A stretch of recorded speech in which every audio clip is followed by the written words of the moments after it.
negative x. Positive x, positive x. What sign is that q? Positive. What sign is dt dx? Look at it. Negative. What's k? It's always a positive number. It's a property. Does it check out? Oh, it sure does. Plus on the left, on the right, minus sign, plus sign, minus sign. Yeah, it checks out. If you don't do that, minus sign, it says, you know what? The heat flows in the negative x direction. Oh, no, it's not. Heat always goes hot to cold. That's why I put the minus sign there.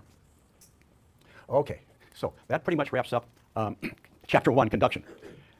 Next week, we'll cover Chapters 2, 3, 4, and 5 in great depth on conduction. All right, so now we're going to change this to convection. All right, so let's get that down. If you go back to your background in fluid mechanics, and by the way, in order for there to be convection, there's a fluid flowing over a surface, convection, a fluid flowing over a surface. That's fluid mechanics. So we go back to fluid mechanics.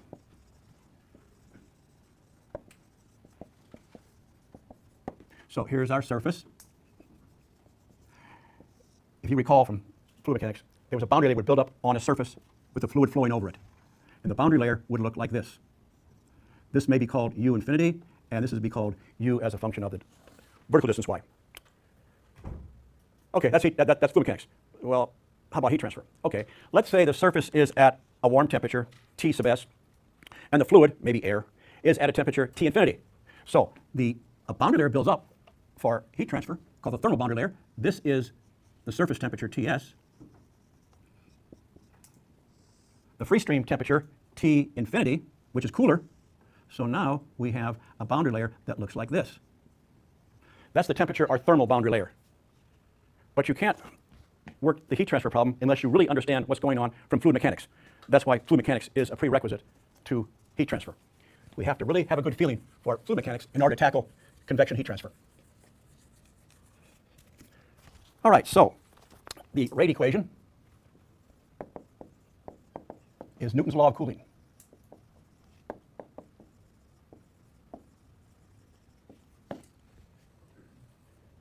Q equal H A T S minus T infinity. Okay, we've defined Ts and we've defined T infinity. A is the surface area. That's the area touching the fluid, the surface area in contact with the fluid.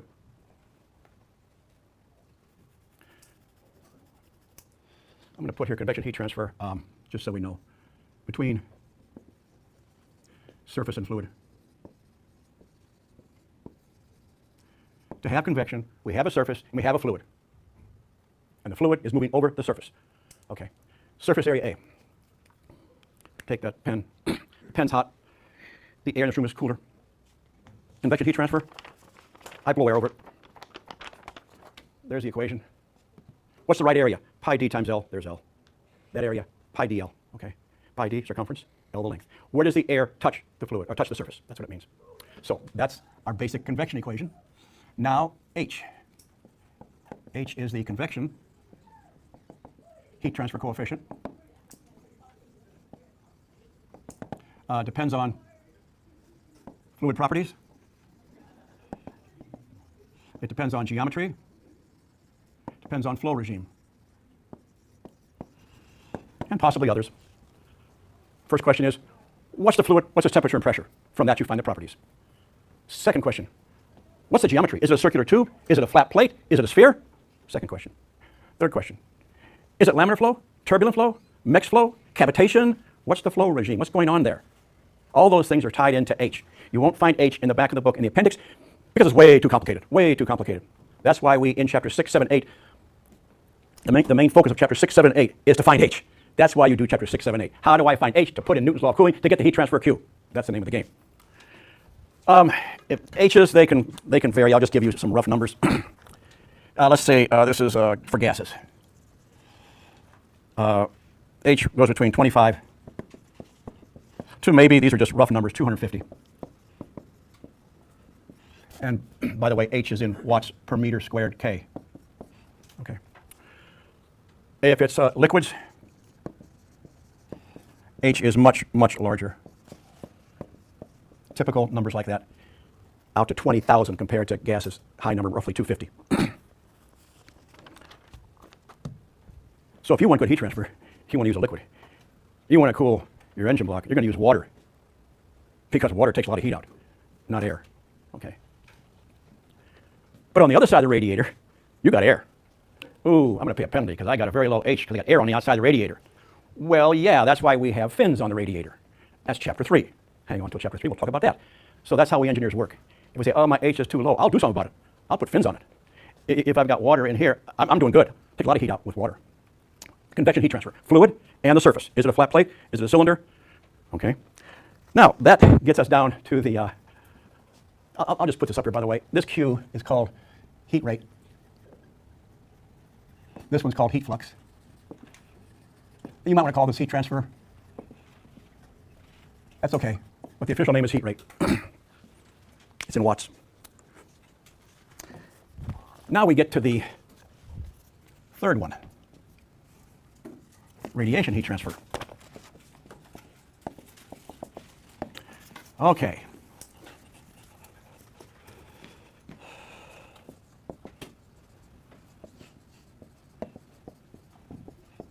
Going to occur in a vacuum. You don't need air or anything.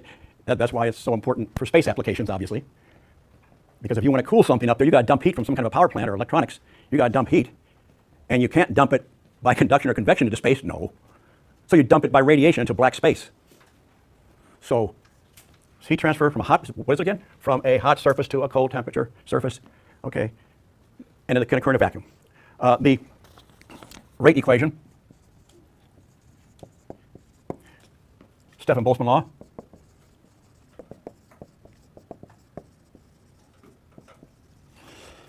Q double prime, sigma T S to the fourth.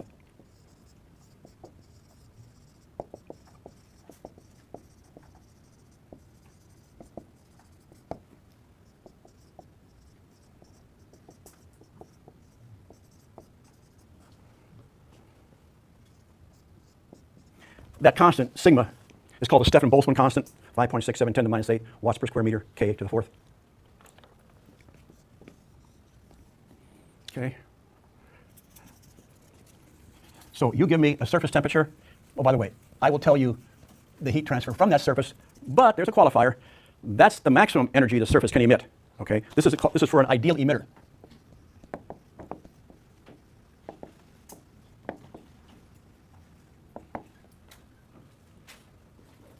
The ideal emitter is called a black body.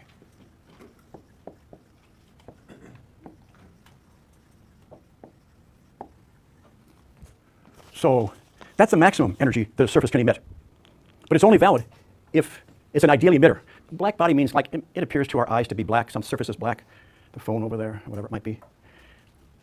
We can get really close to a black body, but normally we deal with non-black bodies. So those are other cases. So for non-black bodies,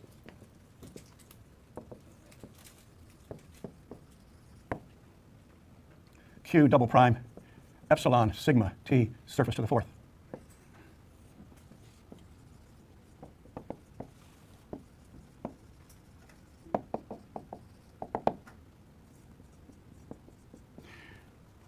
Epsilon accounts for the surface not being the ideal emitter. Its value can go from 0 to 1. If epsilon is 1, it behaves like a black body.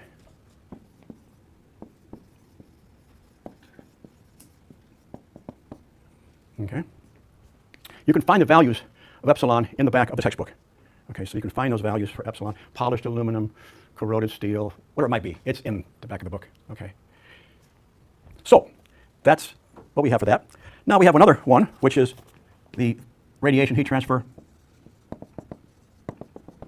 between a small object and the walls of a large enclosure.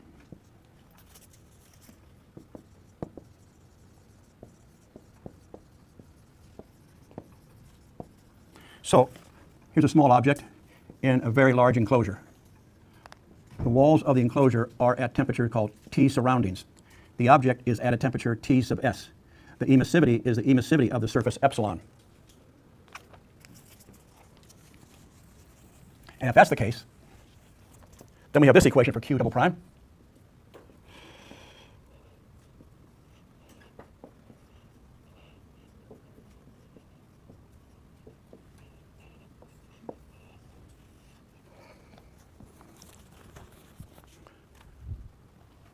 But that's only valid if it's a small object in a large enclosure. Like put a dime inside of a basketball. Okay, that qualifies. Dime's a small object, 1,000 degrees Fahrenheit. In a basketball, temperature 60 degrees Fahrenheit. Find out how much heat transfer occurs between those two. There's the equation you use.